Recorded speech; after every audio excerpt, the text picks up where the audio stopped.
Hi friends, ఎలా ఉన్నారు? నేను మీ దత్తు సార్. ఈరోజు ఒక మంచి వార్త గురించి మనం మాట్లాడుకునే ప్రయత్నం చేద్దాం. అయితే గత కొద్ది రోజులుగా తెలంగాణ ప్రభుత్వం నోటిఫికేషన్‌లు విడుదల చేస్తూనే ఉంది. సో, దీన్ని బట్టి మరి గురుకుల అండ్ డీఎస్సీ, మోడల్ స్కూల్ ఈ అభ్యర్థులు ఎవరైతే టీచర్ అభ్యర్థులు ఉంటారో, మరి మాకెప్పుడు నోటిఫికేషన్స్ విడుదల చేస్తారు అని చెప్పేసి ఎదురు చూస్తున్నారు. సో, వాస్తవం చెప్పాలంటే మన తెలంగాణ రాష్ట్రంలో ఎక్కువ మంది అభ్యర్థులు ఎదురు చూస్తే ఉద్యోగాలు ఏమైనా ఉన్నాయంటే అవి 3 రకాల నోటిఫికేషన్స్ ఉంటాయి. నంబర్ 1 భారీ సంఖ్యలో ఉన్నటువంటి నిరుద్యోగులు ఎవరు అంటే మరి మనకు గ్రూప్స్ అభ్యర్థులు అంటే గ్రూప్ 1 తక్కువనే ఉన్నప్పటికీ గ్రూప్ 2 భారీ సంఖ్యలో ఉంటారు. గ్రూప్ 3 ఎక్కువ సంఖ్యలో ఉంటారు. గ్రూప్ 4 క్యాడర్‌లో ఉన్నటువంటి వాళ్ళు ఎక్కువ సంఖ్యలో ఉంటారు. సో, సుమారు ఒక 10, 15 లక్షల మంది అభ్యర్థులు ఈ కేటగిరీ కింద వస్తారన్నమాట. మరి కొంతమంది అభ్యర్థులు పోలీస్ డిపార్ట్‌మెంట్‌కి సంబంధించిన వాళ్ళుంటారు. వీళ్ళు ఒక 10 లక్షల దాకా ఉంటారు. సుమారు ఒక 8-10 లక్షల వరకు వీళ్ళే ఉంటారు. సుమారు 10 లక్షలంటే మన కేవలం 7,000 పోస్టులతో మాత్రమే నోటిఫికేషన్ విడుదల చేయడం జరిగింది. సో, మరి మిగతా అభ్యర్థుల పరిస్థితి అంటే ఎంతమంది అభ్యర్థులుంటే అంతమంది కోసం నోటిఫికేషన్ విడుదల చేయరు. అనే ఖాళీలు కూడా సాధ్యం కూడా కాదు. కాకపోతే 20,000 ఖాళీలుంటే అట్‌లీస్ట్ ఒక 15,000 ఓ 16,000 నోటిఫికేషన్స్ రిలీజ్ చేస్తే బాగుంటుందని అందరూ ఆశించారు. కానీ ఇక్కడ 7,400 పోస్టులతో సరిపెట్టుకోవడం జరిగింది. సో, ఇక్కడ ఈ రకంగా జరిగిపోయింది. అంటే 2 రకాల కేటగిరీలొచ్చేసినాయి. ఇక మూడో నోటిఫికేషన్స్ ఎదురు చూసేటువంటి అభ్యర్థులు ఏ డిపార్ట్‌మెంట్ వైపు ఉంటారంటే ఎడ్యుకేషన్ డిపార్ట్‌మెంట్. నాకు తెలిసి ఈ కానిస్టేబుల్ అభ్యర్థుల కంటే గూడా ఎక్కువగా మరి ఒక 10 లక్షల మంది అభ్యర్థులు వీళ్ళే ఉంటారు. సో, ఈ విధంగా ఇటు టీచర్ అభ్యర్థులు ముఖ్యంగా తీసుకుంటే అన్ని రకాల గురుకులాలు, దాంతో పాటు డీఎస్సీ, దాంతో పాటు మోడల్ స్కూల్స్, కేజీబీవీలు ఇట్లా అనేక రకాలు అంటే టీచింగ్ డిపార్ట్‌మెంట్‌కి సంబంధించినటువంటి ఈ జూనియర్ లెక్చరర్, డిగ్రీ లెక్చరర్ మొత్తమే ఎడ్యుకేషన్ డిపార్ట్‌మెంట్‌కి సంబంధించి సుమారు ఒక 10 లక్షల మంది నిరుద్యోగ అభ్యర్థులు ఉంటారు. అయితే ఈ విధంగా ఈ 3 కేటగిరీలు ఇటు గ్రూప్స్, ఇటు పోలీస్ డిపార్ట్‌మెంటు, ఇటు డీఎస్సీ లాంటి అంటే ఈ ఎడ్యుకేషన్ డిపార్ట్‌మెంట్‌కి సంబంధించిన నోటిఫికేషన్స్. ఈ 3 రకాల నోటిఫికేషన్స్ విడుదల చేస్తే మనకున్నటువంటి నిరుద్యోగుల్లో ఆల్‌మోస్ట్ 90% కవర్ చేసినట్టే అయిపోతుంది. సో, ఇంకో 10% వేరే వేరే డిపార్ట్‌మెంట్‌లు కూడా ఉంటాయి. హెల్త్ డిపార్ట్‌మెంట్ ఉంటాయి, రెవెన్యూ డిపార్ట్‌మెంట్ అవన్నీ గ్రూప్స్ కిందకొచ్చేస్తాయి. ఇంకా చిన్న చిన్న చిన్న చిన్న ఉద్యోగాలు. ఇప్పుడు మన డైట్ లెక్చర్స్ నోటిఫికేషన్ వచ్చింది. దాంతో పాటు అంతకుముందు డీఈఓ నోటిఫికేషన్ వచ్చింది. అవి తక్కువ పోస్టులు ఉన్నప్పటికీ నోటిఫికేషన్‌లు అయితే వస్తూనే ఉన్నాయి. కొన్ని ఇంకా వేరే వేరే డిపార్ట్‌మెంట్‌ల నుంచి నోటిఫికేషన్ విడుదల చేయడం జరిగింది. రీసెంట్‌గానే నిన్న గాక మొన్న మనకు పోలీస్ డిపార్ట్‌మెంట్ నుంచి 7,400 పోస్టులతో నోటిఫికేషన్ విడుదల చేయడం జరిగింది. ఎస్ఐ కానిస్టేబుల్ సంబంధించి. సో, ఇప్పుడున్నటువంటి పరిస్థితుల్లో డీఎస్సీ ఎప్పుడు, గురుకుల ఎప్పుడు, మోడల్ స్కూల్స్ ఎప్పుడు. మరి ఒక్కసారి మనం మోడల్ స్కూల్స్ గురించి మాట్లాడితే మొన్న రీసెంట్‌గా చాలా స్కూళ్ళలో సర్వే చేసిర్రు కాబట్టి నేను చెప్తున్నదేంటంటే ఇప్పుడున్న మోడల్ స్కూల్‌లు తెలంగాణ పబ్లిక్ స్కూల్స్‌గా కన్వర్ట్ చేసే ఆలోచనలో ప్రభుత్వం ఉంది. సో, కొన్ని పాఠశాలల్లో మరి రీసెంట్‌గా మా ఊరు పక్కనే ఒక మోడల్ స్కూల్‌లో సర్వే కూడా చేయడం జరిగింది. ఇట్లా చాలా చోట్ల ఇట్లా చేస్తున్నారు. సో, భవిష్యత్తులో మోడల్ స్కూల్స్‌కి బదులు టీపీఎస్‌లు వచ్చే అవకాశం ఉంది. అక్కడ ఎట్లాగో 6 నుంచి ఇంటర్ వరకు ఉంది.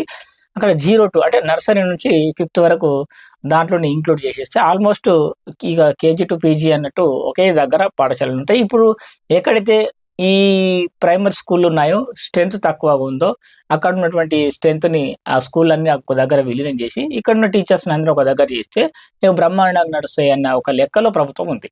సో, మోడల్ స్కూల్స్ గురించి మనం మర్చిపోతాం కాసేపు. ఇక తర్వాత మిగిలింది గురుకుల, దాంతో పాటు మనకు డీఎస్సీ. డీఎస్సీ అయితే భారీ సంఖ్యలో మరి పోస్టులు వేకెన్సీ ఉన్నాయి. 2025 ఆగస్టు నాటికే దాదాపు 19,000 పోస్టులు ఖాళీగా ఉన్నట్లు ప్రభుత్వ లెక్కలు చెప్పడం జరిగింది. ఇప్పుడు ఈ సంఖ్య పెరిగింది. సో, ఇప్పుడున్నటువంటి పరిస్థితుల్లో 10,000 పోస్టులు కూడా ఇచ్చే పరిస్థితుల్లో ప్రభుత్వం లేదు. అంటే మహా అంటే ఒక 6-7 వేల పోస్టులతో డీఎస్సీ నోటిఫికేషన్ రావచ్చు.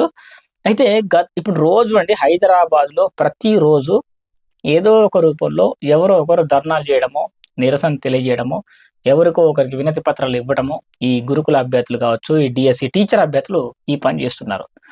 ఈ నోటిఫికేషన్‌ల కోసం ఎంతో మంది కొట్లాడుతున్నారు గానీ, ఇటు అశోక్ నగర్ కావచ్చు, దిల్‌సుఖ్ నగర్ కావచ్చు, హైదరాబాద్‌లో చాలా చోట్ల ఈ నిరసన కనబడుతుంది. బయటకు అంటే కొన్ని పేపర్‌లో వస్తుంది, కొన్ని పేపర్‌లో రావట్లేదు. కానీ ప్రభుత్వానికి ఇంటెలిజెన్స్ అనేది ఒకటి ఉంటది కదా! సో, వాళ్ళు మాత్రం తప్పకుండా ప్రభుత్వానికి ఈ రిపోర్ట్ పంపిస్తూనే ఉంటారు. ఈరోజు ప్రభుత్వానికి వ్యతిరేకంగా నిరుద్యోగులు ఇట్లా ఈ పని చేశారు. ఇక్కడ ఈ విధంగా ఇట్లా చేశారని మొత్తం రిపోర్ట్ వెళ్ళిపోతా ఉంటుంది. అంటే ప్రజలు మనం వాట్సాప్‌లలో డిస్కషన్ చేసుకున్న విషయాలు కావచ్చు, లేదంటే ఏదైనా భారీ ఎత్తున ఏదైనా ధర్నాకు పిలుపివ్వడం గాని, ఏదైనా ముట్టడించడం గానీ, ఇట్లాంటివి చేస్తే ప్రభుత్వానికి ఆటోమేటిక్‌గా తెలిసిపోతది. దీని ఇండికేషన్ ఏందంటే, ప్రభుత్వము అంటే నిరుద్యోగుల విషయంలో కొద్ది రోజులు వెయిట్ చేస్తుంది. చూద్దాం, చూద్దాం, చూద్దాం, చూద్దాం ఓపిక అంటే ఓపిక ఉన్నంత వరకు వెయిట్ చేస్తూనే ఉంటది. సో, అట్లా వెయిట్ చేపిస్తూనే ఉంటది. సో, ఇప్పుడున్న పరిస్థితుల్లో ఇటు కేంద్రంలో మొన్న ఈ కాక్రోచ్ ఉద్యమం జరిగింది. దాని తర్వాత ఇక్కడ తెలంగాణ రాష్ట్రంలో గావచ్చు, ఇతర రాష్ట్రాల్లో గావచ్చు కొన్ని యువత కొన్ని రాష్ట్రాల్లో భారీగా నిరసనలు తెలియజేయడం జరుగుతుంది. అదొక బూస్ట్ లాగా పనిచేసిందనమాట. సరే ఏది ఏమైనా ఎన్ని రోజులైనా ఇప్పటికే 2.5 సంవత్సరాలు దాటిపోయి 3 ఏళ్ళకి దగ్గరకొస్తుంది. 32 ఏళ్ళు అయితుంది. ఇంకో 4 నెలలైతే ఆల్‌మోస్ట్ 3 ఏళ్ళు కంప్లీట్ అయిపోతుంది. ఇక 3 ఏళ్ళు అయిపోయిన తర్వాత ఏమిటో 4వ సంవత్సరంలో ఇక వాళ్ళు వాళ్ళ ఏర్పాట్లు చేసుకుంటారు రాజకీయాలకు, ఎలక్షన్స్‌కి. 5వ సంవత్సరంలో ఎలక్షన్స్ జరుగుతాయి. కాబట్టి వాళ్ళు ఏం చేసినా ఈ నోటిఫికేషన్ విడుదల చేయడానికి పీకల మీదికి వచ్చిందాకా వాళ్ళేం చేయరు. అంటే ఫైనల్ స్టేజ్‌కొచ్చి ఇక తప్పదు నోటిఫికేషన్ విడుదల చేస్తేనే మనకు మనుగడ ఉంటుంది అని అనుకుంటే తప్పనిసరి పరిస్థితిలో నోటిఫికేషన్ విడుదల చేస్తారు.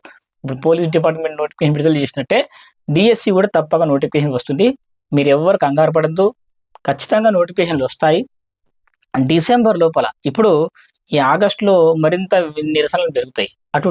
అటు ఉద్యోగుల వైపు నుంచి ఉన్నాయి. ఈ దాంతో పాటు ఇటు నిరుద్యోగుల వైపు నుంచి భారీ ఎత్తున ఒత్తిడైతే ఉంది. ప్రభుత్వం దగ్గర ఖజానా ఉందా లేదా అని సామాన్య ప్రజలకు తెలీదు అవన్నీ. వాళ్ళన్నారు వచ్చిన ఏడాదిలో 2,00,000 ఉద్యోగాలు భర్తీ చేస్తామన్నారు గదా! ఇప్పుడు 2 ఏళ్ళు అయిపోయింది. 3 ఏళ్ళు దగ్గరకొస్తుంది. మరి ఇంకెప్పుడు భర్తీ చేస్తారని చెప్పేసి వాళ్ళు అడుగుతారు. ఆబ్వియస్‌గా ఎవరైనా అడుగుతారు. సో, ఈ విధంగా ప్రభుత్వం ఇచ్చిన మాట నిలబెట్టుకోండి అని చెప్పేసి వీళ్ళు అడుగుతా ఉన్నారు. సరే ఏది ఏమైనా నోటిఫికేషన్‌లు ఆగస్టు, సెప్టెంబరు, అక్టోబరు, నవంబర్ ఈ 4 నెలలు కీలకమైనటువంటిది. అయితే మనకు గురుకులాల్లో ఒకే గురుకులం ఉండదు గదా! అన్ని రకాల గురుకులాలు కలిసి సుమారు ఒక 10,000 వరకు వేకెన్సీ ఉన్నట్లు అంచనా. మరి అందులో ఒక 4,000, 3,000, 4,000 మరి నోటిఫికేషన్ వస్తాయి. ఇక దాంతో పాటు డీఎస్సీ గూడా ఒక 19,000, 20,000 ఖాళీలు ఉన్నప్పటికీ 6,000, 7,000 మాత్రం నోటిఫికేషన్ విడుదల చేసే అవకాశాలైతే ఉన్నాయి. మరి ఎన్ని పోస్టులతో నోటిఫికేషన్ విడుదల చేస్తారు? మొత్తం మీద ఆ తర్వాత మళ్ళీ గడబడ చేస్తే మళ్ళా ఖచ్చితంగా ఇంకో 2,000, 3,000 పెంచుతారు. అంటే ఒక 10,000 వరకు నోటిఫికేషన్స్ మనం ఎక్స్‌పెక్ట్ చేసినప్పటికీ 10,000 వరకు రాకపోవచ్చు. నాకు తెలిసి 6, 7,000తోనే సరిపెట్టుకుంటుండొచ్చు. ఇంత గతంలో చెప్పారు కదా! 6,000 పోస్టులు, 5,000 పోస్టులని. దానికో 1000, 2,000 పోస్టులు పెంచి మొత్తం మీద గంతే 6, 7,000 పోస్టులతో నోటిఫికేషన్ డీఎస్సీ వచ్చే ఛాన్సెస్ అయితే ఉంది. కానీ నోటిఫికేషన్ పక్కా వస్తది. ఈ 4 నెలలు చాలా చాలా కీలకమైనవి. ఎందుకంటే 2026 ఫినిష్ అయిపోతది.